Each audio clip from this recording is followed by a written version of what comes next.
Hello, everybody. This is William Del Pilar, and let's crank it up and hit our hot takes, which is our fired up lightning round where we rip through the biggest stories on the planet: geopolitics, lawfare, elections, and everything the media hopes you're too tired to notice. Tonight, we have a special guest. Corson is a conservative small business owner, university lecturer. He's a conservative. That's an asterisk. That's an outlier, people. And he's a native San Diegan who rose to prominence in local GOP politics as chair of the Republican Party of San Diego County. And trust me, people, that's a very prestigious position. He previously ran as a Republican California's 50th district in 2020, campaigning on cutting taxes, backing law enforcement, securing the border, and rolling back regulations that hurt conservatives, rather job creators. He sounds like a conservative, doesn't it? He's my kind of people. So let's bring into the panel the G-Man, Ms. Annette Ross, and our guest, Corey Gustafson. We'll start out with the G-Man here. Then we'll bring in Hey, I'm here. Corey, and then we'll make Annette me. laugh. She's always saying, I always go to her first. Hey, Corey, it's a pleasure to have you here, and we're Well, thanks looking for having forward me. to it. Well, thank you. So I give a little bit of info about yourself. Anything else you want to add? No, the only thing I can add to that is that one of my great claims to fame is to know Annette Ross. And so, this is one of the great things. She's a great local conservative activist. If only we had more Annette Ross in San Diego County, maybe we'd be winning more. Oh, there you go. And I hear no kudos for the G-Man. We know where you stand, G. Corey, we like to have fun. I can be sarcastic. I always joke. We always have to bring a white guy in here, so that's you. I'm Latino, Corey, G-Tin, and then we got the woman here. Had to bring the Anglo in. What's that? No, I'm kidding. I'm kidding. I kid like that for the simple fact it's supposed to be taboo. You can't talk like that. And I'm like, Right. go jump in the lake. So it's great to have you.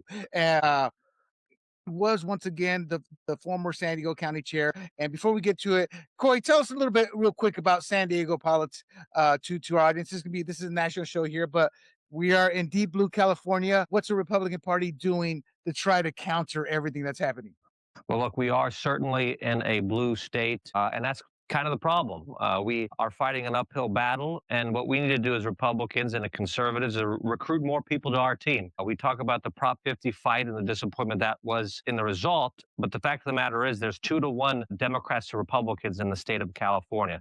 So unless we can start recruiting and convincing and persuading people to join the Republican Party and the conservative cause, we're going to keep losing in California. And if you look at the nation nationally, I mean, we have a pretty Republican country. We're at the highest Republican registration since 2004. We have a big advantage over Democrats at the moment. So Republican ideas are winning. People are flocking to Republican states like Texas, Florida, South Carolina. This is where people are going because that's where the jobs are. That's where they can afford to live. That's where they can buy the most amount of house for themselves and build a life for themselves and their family. So California has a long way to go. Raised here, live here, want to fight for our state, and we're going to keep doing it. Oh, that's a long time ago. I thought you were going to say Pete Wilson. At least he was still a Republican back then. Corey, real quick, this out because we have topics to get to, but brought up we are a Republican country. I believe so, but I also believe, as my cohorts here who serve on school boards, we've completely lost the school board battle, the indoctrination battle. Years ago, it was high school, it was college. Then you started hearing the influence in high school. A few years ago, my friend who was Honduran or Guatemalan, I always forget, but he comes in and he's angry. We're talking elementary school. He goes, I went into my parent-teacher conference, it's all blue pride flags, homosexuality. It's just, these are kids. And because he's a devout Catholic, and he was angry. So it seems to me we've just lost that battle. Can you give us any hope? I mean, and I ask this not in a friendly way, but my issue is the Republican Party puts no effort into funding or helping actual school board candidates. And I'm not talking from looking at it from the outside. I helped somebody on their school board campaign, and there were no Republican dollars to be found outside of small donors. I mean, looking at it wrong, or I mean, give us some hope. Well, I think that we've certainly seen the importance of school board races, especially since the rise of the DEI movement. I mean, I remember warning everybody when folks were just, basically putting it aside that we had massive indoctrination going on in colleges around the country. And people said, well, that's what happens to young people. As Winston Churchill said, that if you're not liberal when you're young, you have no heart. If you're not conservative as you grow older, then you have no brain. So people didn't think it was that big of a deal. People would grow out of it. But the problem is that these universities are also teaching teachers, and those teachers are teaching our youth. So you have a massive credential class, as I like to call them, of leftist trained professionals. And that is really animating the fights that we see in schools today. So I think the Republican Party, probably 4 or 5 years ago, really 2022 is when we started in San Diego County focusing on school board races. We've been able to win in certain areas. In North County, we've done a good job. East County, we've done a good job.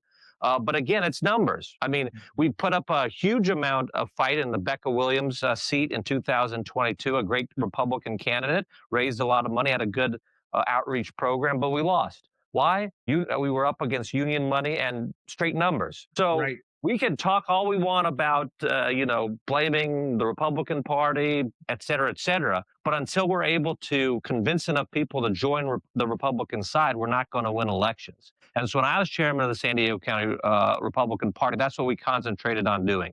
And so in the 2024 election, we saw the electorate move 5.4% to the right. I don't think that was me necessarily. I think we got to give a lot of credit to President Trump on that and Vice President Vance. But Republicans' ideas work. And so we have to go to the American people and the people of San Diego County and California and show them where you have Republican leadership, you have success, you have economic growth, you have more freedom. And when you have Democratic leadership, you see decay, you see crime, you see chaos. That's what we see in Minnesota, not to jump on our first topic here, but these are leftist areas that refuse to cooperate with federal authorities. And that's not what Americans want to see. Correct. All right. So as I always do, I always bring a topic out of the air that I don't send you guys notes on. Today, we're going to stick to California. President Trump is saying enough, no mas, in terms of the permits. 12 homes built in LA, the Palisades, Newsom and Karen Bass. Newsom says, just send us some money. Don't interfere. And my take is, oh my God, you got 12 homes built. It's already been over a year. Karen Bass says, send the money through FEMA, which goes through NGOs, which tends to go through NGO groups that aren't even related to the Palisades, as we saw with the fire aid, those nonprofit groups. Is this something, if President Trump can succeed, because he has a spigot here. He goes, we can turn the money right off if you don't do it our way. Good move or bad move? Let's start here with G first. I think it's a good move. I think what Governor Newsom will do if he gets the money, he's just going to take all the credit. But really, it's the federal government jumping in with whatever subsidies that they have. And Newsom and Karen Bass, I don't know why Newsom's moving slow. If you're running for president, you got to get this thing going because it's going to be used as a campaign issue 12 months from now. So he's got to get this thing going. And I'm thinking about the people. Like, I don't really care about who gets the credit. But if Newsom wants to have a chance at the primary, he needs to get this going. And Karen Bass, who's she? We all know who she is, but really she's a no name, right, on the national stage. So I think it's a good move on Trump's part. And it really gets the fire under them so that these homes get built. 12 homes out of how many Pacific Palisades? And then also the other area, right, is Altadena that also got burnt down. Yes. So, 12, how many were burnt down? 1,000, 2,000? That's absurd. Annette, now they did sit there and say, hey, we do have a fast track process in there, baby. It's modular homes. We're talking some rich areas or even the middle income areas that aren't modular homes. So they got a fast track process for modular homes. Whoop-de-doo. But that does tell me they want to fast track low income housing. They want to build more apartments. They're slow crawling some of this process purposely. I'm not saying that for a fact, but that's what you read articles on. That's what people think may be happening. Your thoughts on that? On doing more of that. I was just, you missed the last meeting I was at where they were talking about building low income housing in Del Mar and in the parking lot there by the racetrack. There seems to be a lot of initiatives to do this. I'm not sure I really understand it. What do I have on my desk here? A quote by Ronald Reagan saying that it doesn't matter who gets there's nothing you can't accomplish if you don't care who gets the credit. So I love that quote. I think that if you actually care about people, I think what happens all the time in California is that is the fight. The fight is who's going to get the credit and how it's going to look, and not actually someone who's stepping in to take care of people. And I think that Trump is always going to be It's all worded here. No matter what he tries to do that is a positive thing for people and for getting them back in their homes in the Palisades, it's going to be met with some sort of dissension, and it's going to be met with chaos and confusion, because that's what they love to do, to stop every initiative and good thing that he's trying to do. They color it that way, and then people get confused as to what is actually going on. On the credit, G's absolutely correct. You know, if politicians thrive on, I brought this program, I brought that program, I got this Yeah. passed for you guys. They never talk about the lack of results of their policies, especially the Democrats, but it's always about the credit. That's why Karen Bass said what she said. That's the control of the money. There's Newsom, the same thing, the control of the money. Corey, your thoughts on this? It's simple. Of course, this was going to happen. This is what has been happening in California for 30 years. We can't build anything. We're overregulated. There's a reason why there's a housing crisis. Of course, they weren't going to be able to rebuild in Los Angeles. These folks have been spending to the tune of billions of dollars trying to get people off the streets and into rehab on the homeless crisis. Los Angeles doesn't solve any problems. They tax you more and more and more, but they don't solve any problems. Democrats are devoid of solutions, and they don't want to build. They're beholden to special interests. They're beholden to environmental extremist groups. You see it every day when you hear speeches from these leftist politicians. And so the idea that anybody is puzzled by the fact that California can't build houses, they should be watching what goes on. So of course they weren't going to be able to build this. Karen Bass is a complete disaster. They're not focused on actually delivering for the people in Los Angeles. And Gavin Newsom's the same way. He thinks he's going to run on the California way as president to the presidency. I think that's the most absurd thing I've ever heard in my life. You think that the people in Pennsylvania, Ohio, Wisconsin, Florida, Texas, you think they want the California way coming to their states, where we can't even rebuild communities after we had massive fires in the richest area in the country? Do you think they want the homeless crisis that we face every day in San Diego and Los Angeles and San Francisco? Do they think that they want the highest tax rates in the country, our property tax rates? The answer is no. So the Democrats are going to keep failing and screwing up California, but it's not going to get them anywhere nationally. Correct. I totally agree with that. Great take. I just started doing my research. I just started doing my research today, and it's a who's who of insurance companies that are actually suing California for a variety of reasons, dealing with how they prepared for this. In terms of, hey, you got to fit the cost. They're like, well, y'all screwed up. No, So I'm going to talk about that more in Fired Up California. But you're right, Corey. It was ludicrous, and we knew this. We talked about it was ludicrous that this was going to be successful, especially when they mocked and challenged him. Remember when they had that round table and they were there? It's like, oh my gosh. All right, guys, let's get to it. We're going to do our hot takes here. And the first one on tap is Marco Rubio defends Venezuela strikes. He unveils Trump's plan to control Caracas oil cash. God, I love throwing in the Spanish accent every once in a while. All right. So Rubio used a Senate hearing to justify Trump's January strikes. And that just happened the other day.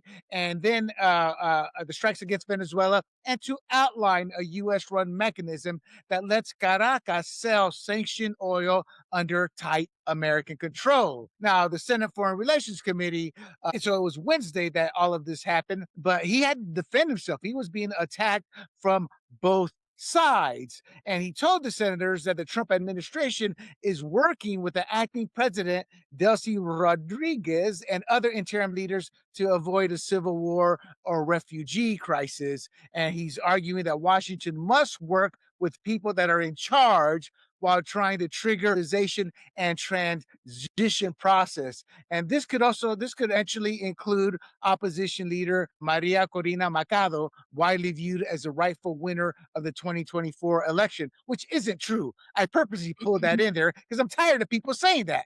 Machado didn't win the presidency. She won the opposition primary, then had to back a stand-in, which was her second choice. Her first choice they wouldn't allow on the ballot. So she wasn't elected. And that may seem like a small point, but it's a very important point. But she's got popular support, no power inside the current government. So how is Washington realistically going to fold her into this transition when every lever of the state is still in Chavista hands? Annette, we'll start with you. I love that you started with me because, I think that right now we're making a lot of bad moves internationally. So from everyone that I've listened to that I respect when they talk about Venezuela, things are status quo and still sort of the same there. The government that was in power before, basically, people have risen up and it's the same sort of thing that it was before we came in. I'm not sure exactly what's happening with oil. I mean, I don't know about that at all, except I would just say that what are we doing still? I still have to tell you that I'm very uncomfortable as a United States citizen with the things that we're doing internationally with Venezuela, with potentially with Iran, with the talk about Cuba, all of it. I don't like any of it. I think Well, it's like a bunch of one of the steps, though, is they're going to try to get Mikado into power. Do you see a feasible way for this to happen? How do you see that happen? Is it a smart move? What's your take on that maybe process? Because you're saying it's the same. This is Rubio's this. process to explain to them this is what we're going to do. And just to correct you, I don't call freeing thousands of political prisoners the same. They were freed about a week and a half or 2 weeks after taking Maduro out. So change is happening down there, and it's a lot of political stated by the current regime, but they're kind of doing what Trump's advisors are telling them to do there. But the question is there a way that you can see them folding Mikado into this? Because, and I ask this specifically, everybody, because right now every faction in that government will not support her, or I'm sorry, does not want to support her. So is there a viable way to transition to her to power? You mean through some sort of forceful measures? I mean, I don't see that. I don't see it. No, fair enough, fair enough. Let's go to G, then we'll go to Corey. Well, I think okay, so when you invade a country, right, which America seems to be fond of doing, and I've supported some, I've not supported others or whatnot. But look, you have your stated reason, and then you have all the other real reasons as well. So the stated reason is always going to be real, and then there are other reasons. I think one of the main reasons here is oil, and they're going to use that as a lever against those who resist Mikado, or is Machado. They're going to use that against them and say, look, we're going to turn off the spigot and you can't sell anything. You're not going to have government revenues. I think oil is somewhere above 70-80% of the revenues. So if they can't sell, then all of them are powerless. And then don't forget, we also have the CIA working undercover, and I'm sure we have them in all this Latin American countries working their magic. Gotcha. So G, you're jumping Yeah, ahead. so I want to stay on Mikado here, and it's important yeah, for the transition. The people support her, they love her, they want her in there somehow, but she has no power. The regime is anti-Mikado right now. They're going to do everything they can to block some of the reforms she wants to do. Plus, she may not want to do everything that Washington wants her to do. what you said 2 sentences ago is key. If the public loves her and the other insiders know that, then they're going to know that she has the real power. If the people are behind her, they just need to recognize that in a vote, right? So that will be key. Is if they can hold some kind of special election right there and reaffirm that the public's behind her. All these other guys that were Maduro's guys, they're going to say, "Look, the people have spoken." I'm sorry, it's a little naivety there. I saw Panama No, firsthand with Endara, and yeah, Endara was put into power. He was, and it was not because of Endara, because of the powers that be behind the scenes, the deep state, so to say. Corey, what's your thought? Do you see a way for Mikado to get in there, to start influencing and start representing Venezuela? Well, look, what this great operation by the American military has enabled is the Venezuela people the opportunity to choose their future. They can choose a pathway back towards dictatorship, or they can choose their pathway to freedom. It's in their hands now. And America, under President Trump's, not going to get in the business of trying to the type of regimes that individual countries want to choose themselves. What he has established is the power of American deterrence, which is whoever winds up in power in Venezuela knows that if they harbor the drug fugitives, if they send in deadly drugs to America and profit off them, killing American citizens, there will be justice. There will be the long arm of American power in their country and making sure that the folks there are not hurting American security. So whoever it is that comes into power, and the people currently in power in Venezuela know that the American military is the most exceptionally trained and powerful force in the history of the world, and that we have capabilities that they don't even know about. even after they've seen the great success that we did when we removed Maduro from Venezuela and into America. President Trump's established American deterrent power again. And I think that will create stability not only in Venezuela, but all of the Western Hemisphere. Wait, can I say one thing, Corey, really quickly, please? Corey, Sure. thing is, I agree with you about our American military, and God bless them for their service. And it's really unbelievable what they've been able to do, what they can do. You're right. We don't even know their capabilities. But I feel like we're destabilizing the world. That's my concern as someone who follows politics and someone who cares very deeply about this country. Why do you think the opposite is happening? Well, it wasn't a stable regime. Say that about how many places, though, are right. And so just there's a logical fallacy, and people used to use the same fallacy back in the President Bush years in the 2000s, is that if we remove one regime, we have to remove them all. No, Charles Krauthammer called it realism tied in with idealism, which is pick and choose where you can win. You don't have to fight every single battle. And Venezuela is a place where America has interest, not only security interest through the tremendous drugs that are coming through that country, but also obviously economic. We have a lot of oil that comes from there through Chevron in the United States. So we have economic interests there. We have absolute security interests there. And it's a place where we were able to remove a murderous dictator, arrest him, bring him to the United States for justice, without any loss of American lives. That's an incredible accomplishment. And I would say that if you were given that scenario before the strike happened, you would say, if we can guarantee that outcome, we should absolutely do it. Now, obviously, President Trump didn't know that when he ordered the strike. Lots of things could have gone wrong, but they went right. And I think that we should applaud the administration for putting Venezuela in a better position and America in a better position. Right. And to add on to that, look at Panama. It took Panama one generation to get exponentially much better than through a dictator. Cuba's been dying for about 3-4 generations now. It will take Cuba, with some help, probably a generation. So no, we're not.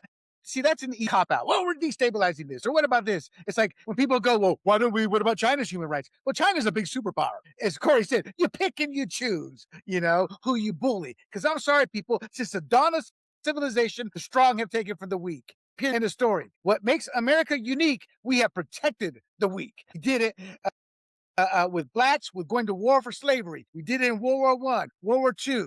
We brought Semites to Korea, and then the military-industrial complex started to take over. So it's been a hit since then. Okay, let's be real quick in regards to what G was talking about. So one of the stabilization tools that DC is going to use in Trump and Rubio is allowing Venezuela to sell previously sanctioned oil at market prices under licenses, with hundreds of millions already routed and up to $3 billion expected. In a nutshell, the oil is going to be flowing under American site.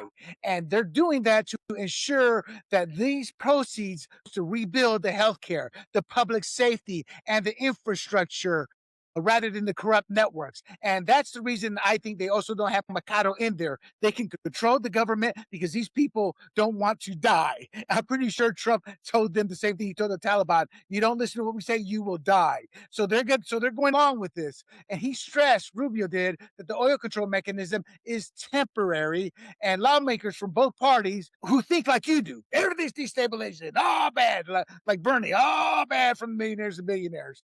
Why? Because they want to get their political points in, but Rick's people like myself who have experienced this in a different country, I see this as the fastest, most way to get money back into the Venezuelan people. And the terms, remember, these people were eating dog just a few months ago. So the question is, do U.S. expediting oil to generate revenue to go directly into needed help to and for the people, or should they let the Venezuelan government handle this? Let's start with G. Started talking about this earlier. Yeah.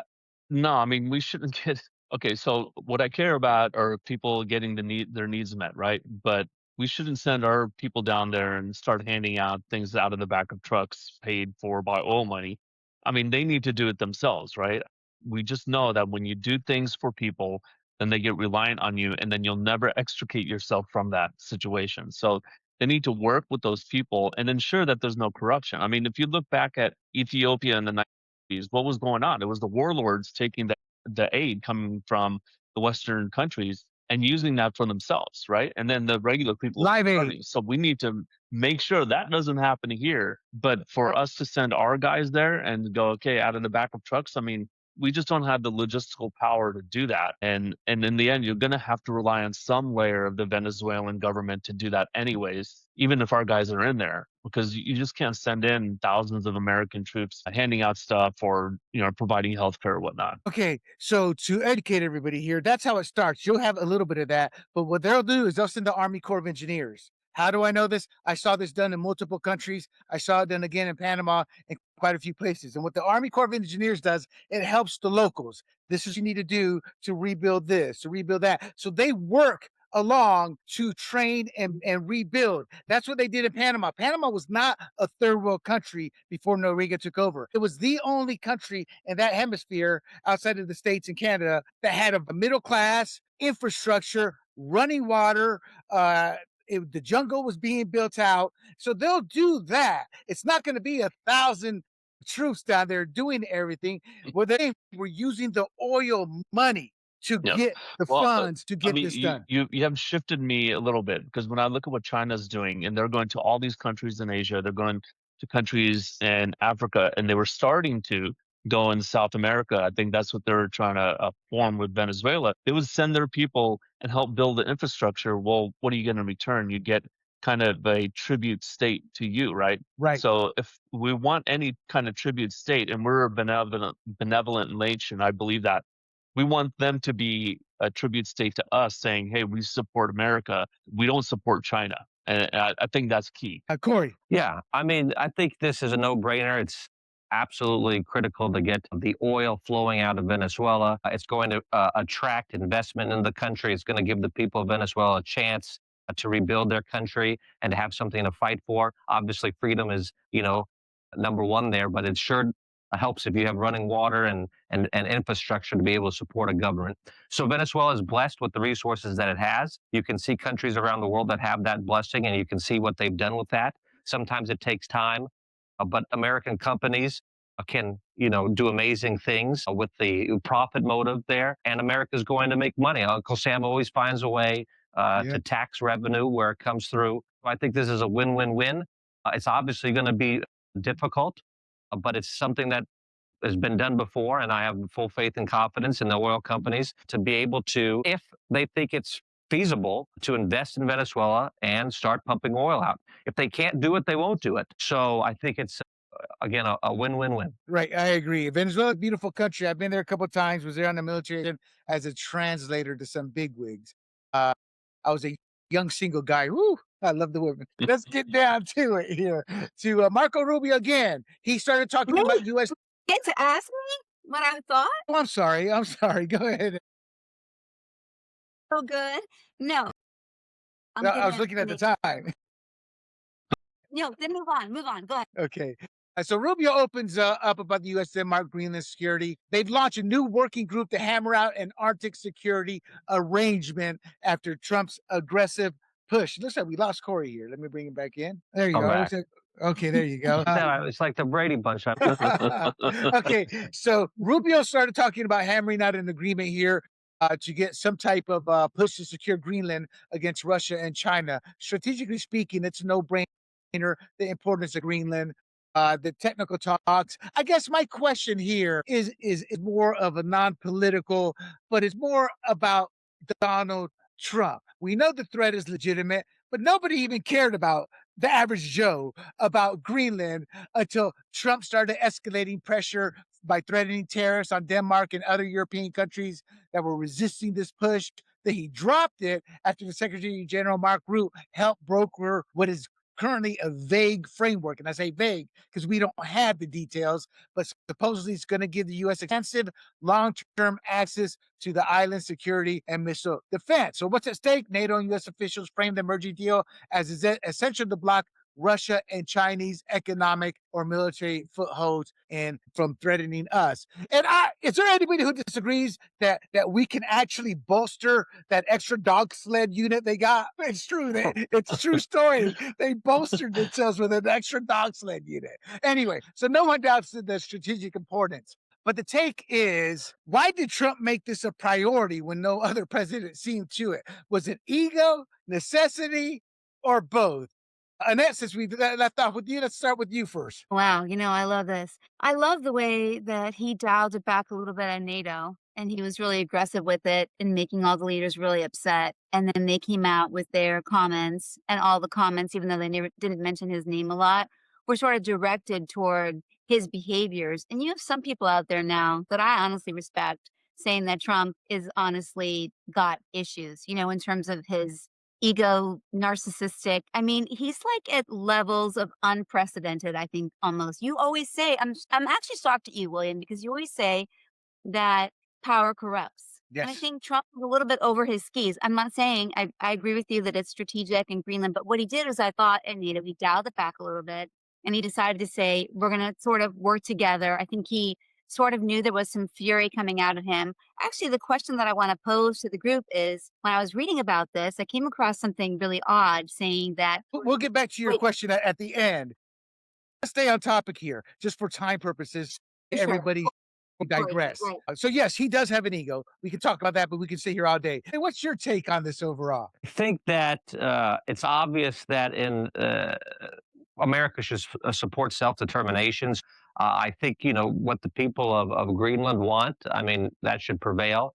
They're not exactly enthralled with Danish leadership. It doesn't seem like they would want America to take over their sovereignty. Now, look, I believe in self-interest. I don't believe that if for a second, that if America offered them $700 billion for their country, I think that they would jump on it. And Yeah. if they don't, that's a bit crazy. But also, what frustrated me during this whole thing was really the Europeans. While I think that, President Trump obviously took a rough hand at all of this, America pays for European security and has done so since 1946. And the idea that the Danes are putting up their feathers and saying, this is our territory. There's no way that we're going to allow the Americans up there beyond what they already have. We've had treaties. We obviously have military bases in Greenland.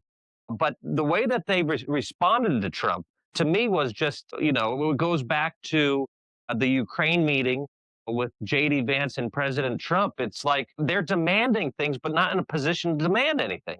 And then that's when I start to get angry and say, hey, maybe President Trump's right about this. So I think that we're at a better position now, and Greenland's absolutely essential for the security of the United States and Europe. And as the country that pays for this and has the military to be able to defend Europe from Russian aggression, which they cannot do, they've proven it in Ukraine. They do not have the ability to stand up to China. The United States does. I think the position that they are in, demanding concessions from America, is not wise. Correct. G-Man. Yeah, I have a different take on this. So you were asking about whether this is a strategic importance, which I think we all agree it is, but why did Trump make it a priority? I think part of it is ego. It's his second term, and he wants to make big moves, right, that last for a long time. I think you saw after his first term, Biden basically unwound almost nothing except for the immigration. He opened the southern border, but all the tariffs he kept in place, the tax cuts he kept in place, and all that, didn't do anything to reverse those. And so I think Trump realizes that once you accomplish something, it will have staying power. And so he renames Gulf of Mexico to Gulf of America. And I think Denmark, or I'm sorry, Greenland, he wants to take from Denmark. And he's playing the role of good cop, bad cop, right? So he's the bad cop saying, oh, well, look, I mean, if we have to go in there with our tanks and helicopters, maybe we have to do it. Well, that's the bad cop. And then Rubio comes in going, no, we're not really going to do that, but let's talk. Let's make a deal. And so I think that was the ploy here. And it doesn't make Trump any less Trumpian to say that he has a big ego. He has a huge ego. Massive. We all know that. We've known that since the 80s, and that's about as old as I am in terms of being aware of these things. So, yeah, I believe we will get a deal to have, some kind of major presence in Denmark at the very least. If not, have it like a territory like Guam. Right. Okay. So to answer your question, Annette, massive ego. Massive. Andrew Jackson, born in the backwoods, never respected, uncouth, wasn't an aristocrat, wasn't educated, That is who Trump is. But Trump has also taken Roosevelt's belief in how you deal with the world. When people forget the Great White Fleet is why I am here today. The White Fleet is what gave Panamanians their freedom. Just send the Great White Fleet. We offered you $10 million to let Panama become its own country. They're going to become their own country at much less than 10 million now. And that's what Trump is doing. As Corey said, since 1946, we have literally the world. But we have also, because we were a rich country at the time, the most powerful country, we said nothing. And the Europeans and other countries started to think they're on our equal level. Trump saw NATO, they're not giving crap. Why aren't we exerting our influence here? Why is China in our backyard? He goes, we are the damn United States of America. And that comes from, he's not a diplomat. He's not a politician. He doesn't have somebody tell you that, Mr. President, let us handle it. He's like, I will handle it. And as what G alluded to a little bit, he is okay with being the bad cop. But the thing that I love about Trump, he wears it on his sleeve, baby. Obama didn't. You don't think Obama didn't have an ego? You don't think Clinton didn't have an ego? You don't think Kennedy didn't have an ego? Oh my God. Remember this one critical point, is that Greenland is in North America. And we've had a long 100 years of stopping European colonization in the Western Hemisphere. And so the idea that we want to have European controlled territories in the Western Hemisphere goes against American foreign policy for the last 100 years. So I think that's an important point that people miss a lot. You have the floor for 30 seconds and we move on. I just want to know if Corey thinks he should still be presidential about it, because that's what I feel like I'm missing from him as a citizen. Yeah, I mean, people have been saying that for almost a decade now. Trump is Trump. And so I judge. Look, am I happy with the way he behaves all the time? No. But what we have to look at is results, and President Trump delivers. One comment on that, Annette. One comment on that. Okay. They all took him seriously. They were going to put EU troops to block Trump. They took him seriously. They believe what he says. And we all laughed at that, because those EU troops, for everyone we support NATO with, they've got half a troop. And no weapons. It's like when they said, NATO's going to have to take action. I literally laughed. My wife's like, can you keep it down? You're laughing pretty hard. That's how much of a joke that comment was. And then as you pointed out earlier, our phone conversation, they back down, because Trump is exerting and I'm happy with this because we have become a soft, lazy, corrupt nation. And he's trying to change that. All right. RFK, he's overhauled the Federal Autism Advisory Committee with new members. So away from this topic because Big John had a child with special needs and I wanted to disrespect him. So we're no longer part of that. So I wanted to talk about this. My issue here is people are like, well, they're going to try to go back and roll back stuff that we've already proven is wrong. Well, in science and math and everything, when the end result isn't there or continually fails, you restart. What did we miss? So my question to you guys on this new committee, they want to hack autism and take a step back and go, we need to revisit a lot of this stuff. What is wrong with trying to revisit what the critics say is settled and debunked? Because science, unless you have the hard evidence, is never settled or debunked. And with autism, they had no clue why it's skyrocketing.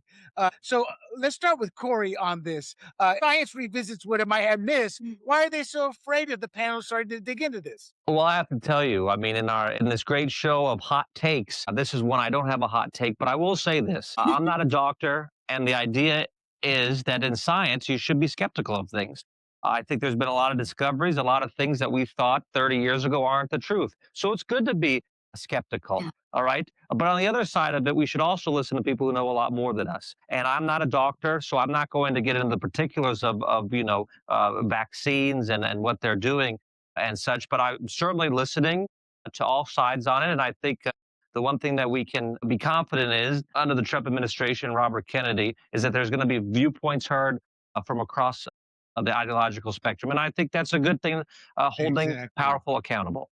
Yeah, I think it's always important in the scientific method to go back and re-examine some of your assumptions, right? Especially when it involves politics. There's a lot of corruption there. There's a lot of lobbying. You look at the food pyramid that's been in place for 50 some odd years, and they put grains as like the most that you should consume within all the food that you consume in a day. And now we realize that is actually not good for you and leads to weight gain and all that. But that was sanctioned by the government through lobbyists in the grain industry. Now, as we look at this autism thing, I don't know if there are forces there that might have lobbied. I mean, maybe it's somewhere in the healthcare industry that said, look, vaccines are completely safe and they overlooked something. I think it's good to go back and examine some of that stuff. I will say that John Stossel of ABC about 20 years ago did and I think it's on YouTube, you can find it, but did a show basically saying, well, look, you would look at the rate of mental illness, kids born with mental illness, and the rate of autism, and where the autism rates were going up, the mental illness is going down. And he's saying, well, because you're re-diagnosing and changing the category of what someone has Right. from mental illness to autism. So of course you're going to see autism rates spike up because you're just recategorizing it. It's like, hey, the poverty rate is not 40,000, it's 50,000 now, and all of a sudden now your poverty levels are higher. Well, you just reclassified it, and now people making 49,000 are all of a sudden poor. So it's kind of the same concept. But I think it's always good to examine and say, well, look, maybe something in these vaccines are doing something, and do we need to give 70 of them within the first 3 years of life? Maybe we don't need to give that many, and Right. maybe we can delay some until later in life. Right. And FYI, I actually ran across not John Stossel, but somebody else saying they're reclassifying, and that's probably one of the culprits. But all this started to change in the late 80s when they made Big Pharma immune from being vaccines, and then the vaccines just started jumping and coming into play here. In fact, the last year and a half, they've been pushing hard to get the vaccine part of the child's they're given. So I'm okay. Well, I totally agree. I mean, I have a whole book on how to lie with statistics. So, and I also know the NIH can double down giving money to a lot of bad ideas because sometimes they don't want to, depending on who's doing the research and depending on the politics of things like that. So, I have a lot of distrust. Robert Kennedy is one person. I'm happy he is in the role that he's in. And I think he's giving a hard look at this because I think they're wondering what's really going on. So it is a smart and wise idea to go back and review some of these studies and see if they were missing something. You bring up a great point. I don't remember, it was 5, 10, 15 years ago. There was a panel, a Georgia Tech doctor was on climate change. And she was like, climate change is kind of a BS here. And then or congressman demanded to know who she was and publicly who you are so we can cut your funding. Yeah. She wasn't adhering to what that congressman or senator wanted to hear, so he threatened to cut the funding. So you're right. A lot of funding is given to the yes people, the people who drop to their knees, excuse my coarseness, but that's what it boils down to when money is involved. All right. Mamdani drops the mask. Free stuff requires tax hikes and class warfare. So newly elected socialist New York City Mayor Zoran Mamdani is now pushing major tax hikes on the rich and corporations, as he said he would, but he's also admitting that his free stuff agenda can't happen without soaking the high earners and escalating the class warfare. And we've seen that class warfare starting to approach levels we did not see when he was campaigning. Now he's staffing all the government offices with radicals. We know about the girl who says it's white supremacists who own homes, and we need to take those homes literally. So he's staffing his cabinet, his offices with those people. He's telling voters he can't deliver promises like the free buses unless Albany and the rich cost more money through higher taxes. So he's expanding his class warfare to go, we need more money and we have to raise taxes on the wealthiest. So simple question. History is clear. When politicians say they'll only tax the rich, the working and middle class eventually end up footing the bill. I mean, we've seen that in California. And with Mamdani already backtracking on the free subways, remember a couple of weeks, they're like, why haven't those costs been or those prices been removed? He says, oh, I can't do that without raising taxes on everyone. And he wants to line up, create more income tax hikes, which is what happens in class warfare battles. Isn't that exactly right now where New York is headed, even much faster than we even thought it would happen? Let's start here with G. Yeah, I mean, obviously it is, and I think it's funny that Mamdani is doing this because he's becoming the typical politician that says, "Okay, well, we're going to blame." So there was a thing, I think it was a year or two ago. He was telling Eric Adams, like, "You're complaining about housing all these migrants for free in hotels, giving them food cards and all that because of $12 billion of deficit or debt that we're going to amass." And then now he's coming out saying, "Well, Eric Adams left me $12 billion in debt."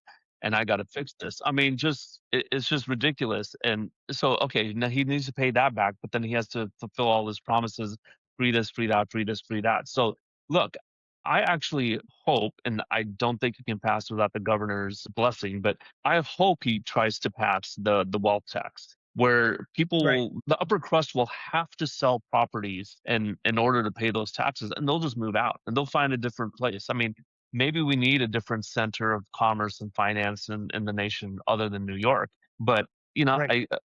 New York City. I mean, honestly, you deserve what you voted for. Sadly, Annette. Say something, because there are young people in New York right now saying to me, "Really, Mom?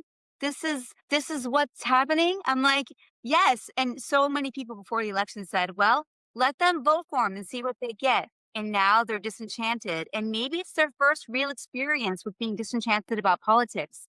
The people in New Let- York City, like my daughter's age, who voted for him. And I'm glad it's a wake up call for those kids. And I think it's actually a really important moment. Yeah, I totally agree. Corey, I want to shift to this question for you before we move on. So history shows class warfare works politically, but there really isn't any GOP resistance of note in New York City. And the only Yeah. resistance are panicked billionaires who are waking up late, meaning they created this by supporting these types of people, and that eventually eats their own. What's the strategy to stop this cycle of tax rich squeeze everyone else?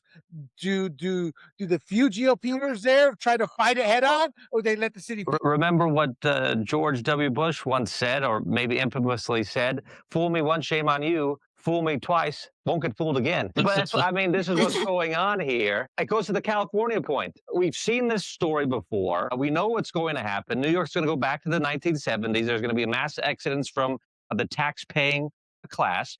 People are not going to, billionaires that don't want to pay that kind of tax. They're willing to spend a certain amount of money, but they're going to say, you know what, I'm going to go down to the warmer sunshine of Florida, live there a half a year plus 1 day, go to New York when I want to, and I'm not going to pay the taxes over there. Look at the latest electoral college projections. I mean, New York's losing 4 seats.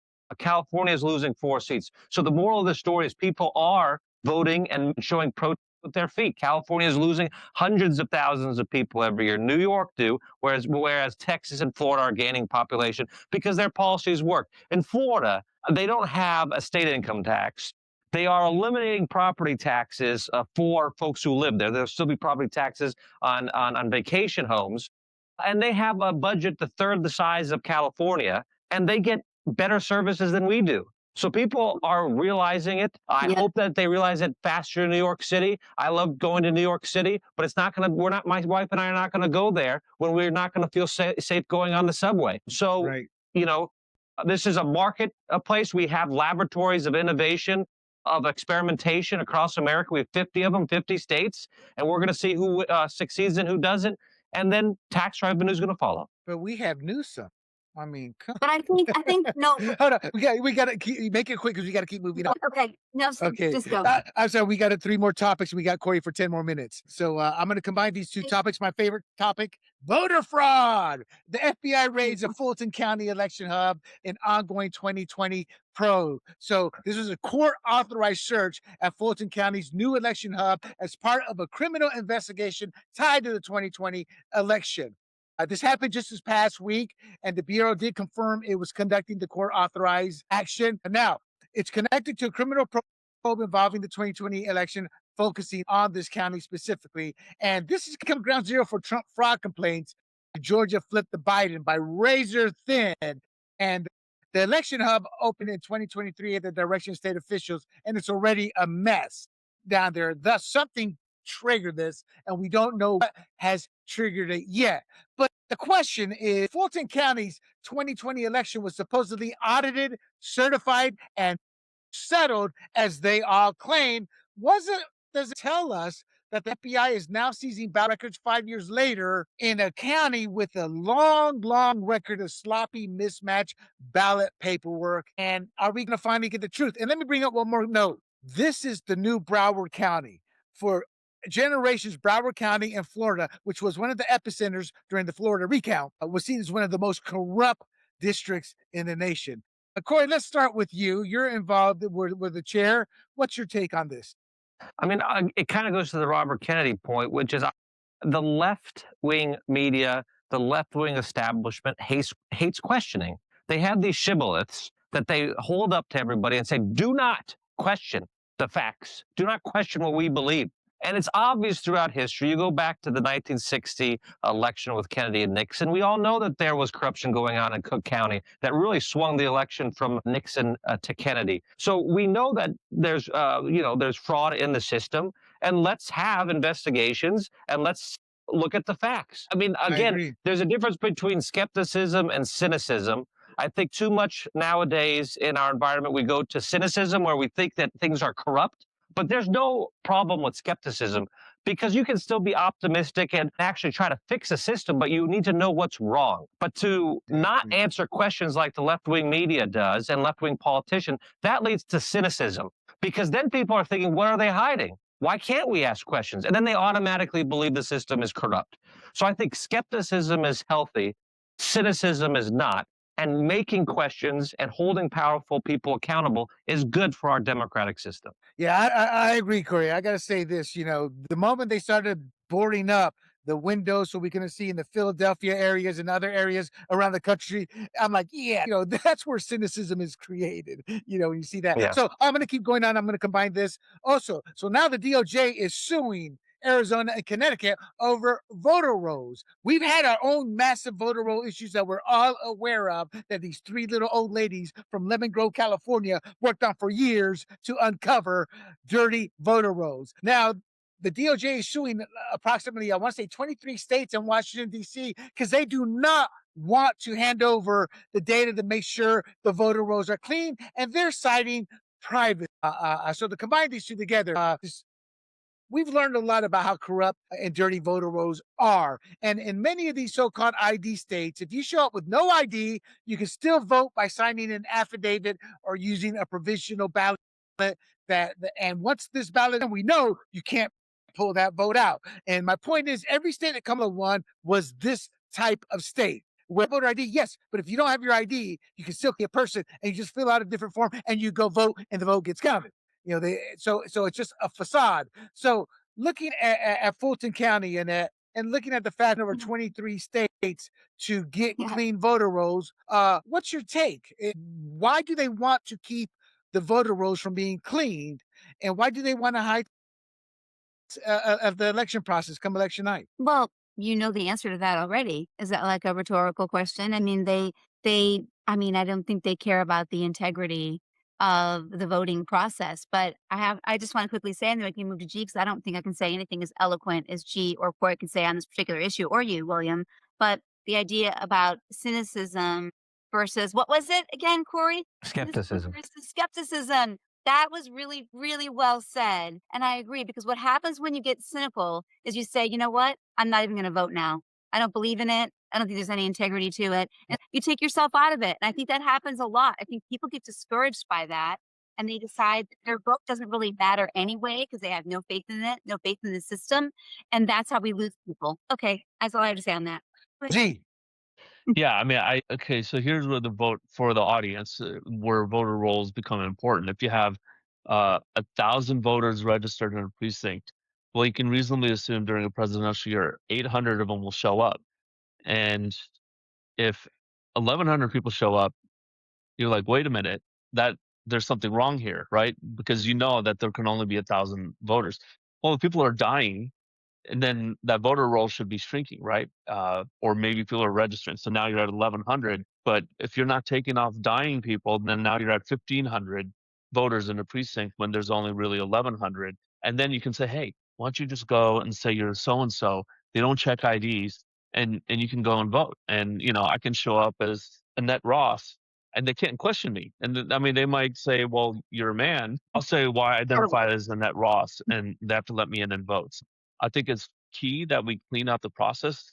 Once Florida cleaned up their process, that state turned red. Bingo. Well, only people There's the answer. who could vote were voting, right? And we want everyone to vote who can vote. But if you're not allowed to vote, you shouldn't be voting. Period. Right. And this goes back to what Corey said at the very beginning of the show. We are really a lot more red in our belief in our value system. But when you don't clean the mail-in ballot was created for voter fraud. You get those ballots in there, they count, they don't count. Corey, I don't know if you're aware of it. There was a case in Michigan last election cycle where a Chinese nationalist was caught illegally voting. And when the question said, oh, we can't pull that out.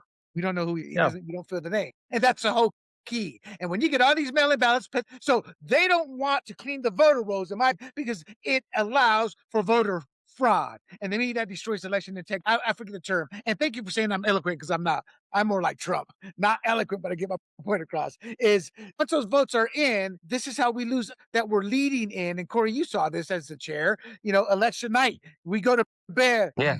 We wake up and oh wow. Yeah, in California, it's not only breeds distrust in the system. Every single time it goes one direction. And in San Diego County, we see last year we had a drag out for 2 weeks for the Oceanside mayor, where the Republican candidate was leading by a couple hundred votes for 2 weeks. And then right about when after they still take 3 weeks to even count the votes, what are they doing during that time? And then the election flips. So I mean, look, if it looks like a rat and smells like a rat, it's probably a rat. That's the question that Americans are facing. So to the Democrats who like the system, well, work with Republicans, show us how this election security works and answer our questions. All we're asking for is the votes to be counted within a couple of days of the election. I don't know what's going on if they hold the votes for 3 weeks. It's crazy. Corey talking just like the politician. No, what's going on? We know what's going on. I'm teasing you. All right, guys, final topic. And I bring this up because I think this has been ignored. Everybody laughs at it. But Trump they tried to put in prison, politically persecute him. I think this is a form of political persecution. And that was the rape charge by E. Jean Carroll, who didn't remember the rape. The verdict came back that they said he didn't rape her, but they still found him guilty. And the judge came back and said, well, they're saying he raped her, which he didn't. Legally, he was wrong to say that because that is not what they said. And the Supreme Court will consider next month whether to hear his appeal of the civil verdict. And I think this is important because, one, it hurts women who have actually been raped and abused. And what bothers me about all this is Jean Carroll, how she acted after the decision came down. She was laughing about it, saying, let's go spend the money. She was mocking it. And every expert on rape, on abuse, that's not how women act when they've really been raped or when they've been abused. And to me, this was another fabricated lie. And I think the Supreme Court needs to hear it and needs to overturn it because this is just a different form of political persecution. Trump is a billionaire. But what happens if, Corey, you run for office? Or I'm sorry, this is a better example. Remember Pete Wilson's stepson, Phil. What was his last name? Phil Graham. Phil Graham. Going to a bar and not having, he shouldn't have been doing that, but had a drink and was accused. That destroyed that race and destroyed him. I think this is just, I brought this one up because I just think it's important that we get the truth out there and the truth shall set you free. I guess I'm saying this, guys, was a born American citizen, was raised in Panama. America is the greatest country in the world. And this is something that you see in third world countries. This is something you see in countries that are corrupt. And what has disheartened me the most the last 20 years is the blatant corruption, the slow corruption to the current open style corruption with the voter rolls and all that of destroying our election process and politically persecuting our opponents. Am I being too William is not that making it or not? Gee. I'm torn. I'm torn on this because I don't think Trump did it. Just looking at the evidence, I think she's just trying to take advantage of it.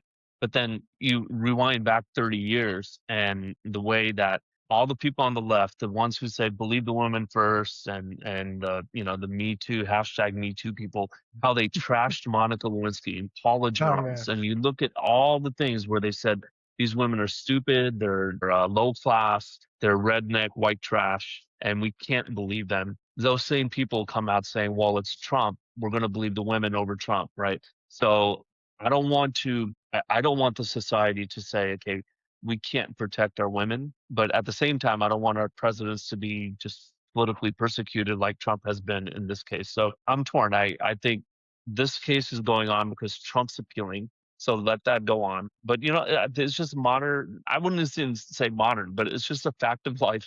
Going back to the beginning of the republic, where Thomas Jefferson hated George Washington after he became president. I mean, it's just whoever's the leader, you're gonna hate them because they're not doing what you want, and that's Yeah. just the point of it. Let me push back because you can do both. You can protect women and stop the political persecution based off the evidence. I love my mother. I have 3 sisters. There's certain things she won't talk to me about, and I suspect things may have happened, but she can't talk to me because I'm a man. But my sisters, they're there for her, etc., etc. And we all probably know somebody who's been abused or even raped, so we know the dire consequences. So my whole take on this is the evidence and the political persecution and the outrageous amount. Like, they don't find him guilty of rape, but yet they find him guilty. So I think they can clearly be separated. Gee, 10 seconds to rebut what I said before we go to Annette. Yeah, it can be, but I mean, I think you just have to allow both, right? I mean, there's just no way to really just say definitively, okay, in this one segment of cases, you always have to throw them out and stop that, but all of the rest of them, I mean, it's just going to happen. But we're not. We're saying evidence. Right, but never denied the rape. he said, she said. So All right. Fair. I personally Annette. don't believe her, but yeah, unless So- there's video evidence, that's gonna be tough. William, the other night I was thinking of you because I watched a Mike Wallace interview of Don't tell Bill. Anne Rand. Anne Rand. I don't know how you say her name. It's AYN though. Who wrote The Fountainhead? You know what I'm talking about? The Yes. Objectivist. Yes. She was talking about Yes. our American political system and just America as a free country, and said the most important piece of that was that we were just. She was really isn't a person who believed in Yes. altruism. Our justice, our sense of justice, and us having a just society. So this does beg that question, like when you say you worry about where we're traveling with that, like, so are we a just society any longer? I don't just have to say Good question. as a woman, I would say that women can be just as much of, I'm sorry to say it, but greedy. They can be just as bloodthirsty. They can be just as corrupt as a man. So I don't for one second think that the Me Too movement served any woman when they basically said that without any sort of critical thinking or critical judgment of a situation, we were just going to believe their word for it over a man. I would actually hate to have a son because of that. And I'm Right. actually the first one to my 5 daughters, well, not my 12-year-old, but my other daughters who are a little bit older, to see when something comes up, what their role is in a situation. And I'm not quick to look at the guy like, well, he was the bad guy in that situation. So I really think that that was a disservice to women, and to just believe them unequivocally because they're a woman. And I think that was a disservice really to men, to both sexes. Right. So, and are you just validate my belief of white suburban women? Stop helping us. You're killing us. Yeah. And your take before we close the show out. Look, I mean, this is a coordinated political lawfare against President Trump.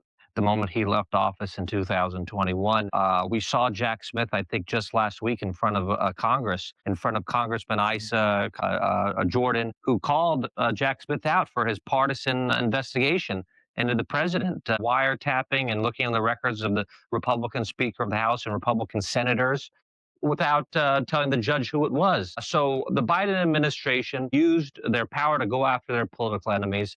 And we saw this across the country in New York and Florida against President Trump.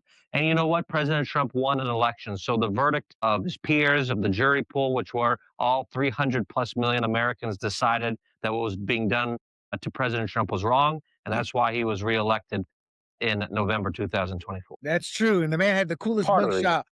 Yeah, the man had the coolest mugshot, according to my friends, especially my friends who are the brothers back in North Carolina. They that one.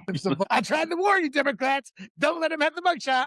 Of course, I have Jess, because Latinos and blacks, we do look at machismo, I think, differently than Anglos do, and we thought he was persecuted, so that kind of hurt. But that said, Corey, thank you for coming on. I love that beautiful background.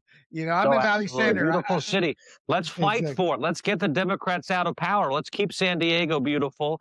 And let's make sure we get these Democratic politicians out of there so that we can go to Petco Park somewhere behind without running into 100 homeless people. Let's be compassionate. Let's get these people in treatment. Let's help them help themselves, not let them rot and die on the streets. So with that, Yeah. I bid you all good night. Well, real quick, Thank Corey, real quick, where can Yeah. people find? Is there anywhere you? Yeah, you can find me on Instagram. We post on Instagram. You'll see my media appearances there. Corey for San Diego, at Corey for San Diego. So check me out on Instagram or Corey for San Diego on Twitter. Outstanding. And that's it, people. That's our show for today. As conservatives, we're standing firm on limited government, secure borders, law and order, election integrity, and defending faith, family, and the Constitution as a cornerstone of American life. We're not backing down from the culture war. We're not apologizing anymore for loving this country, and we're not letting the left define our values, our language, or our future. And with that, don't forget to follow us on YouTube or Rumble under the profile Grumblings Media. I am William Del Pilar for the G-Man, Annette Ross, and our guest, Mr. Corey Gustafson. And I bid you adieu. Hey everybody, this is William Del Pilar, founder of Grumblings Media, and I want to say thank you for watching our content. If you want to support our all-volunteer efforts at Grumblings Media, smash the subscribe button right here. 100% free, and please consume and share our great content. Click either one of these two boxes for more of our work.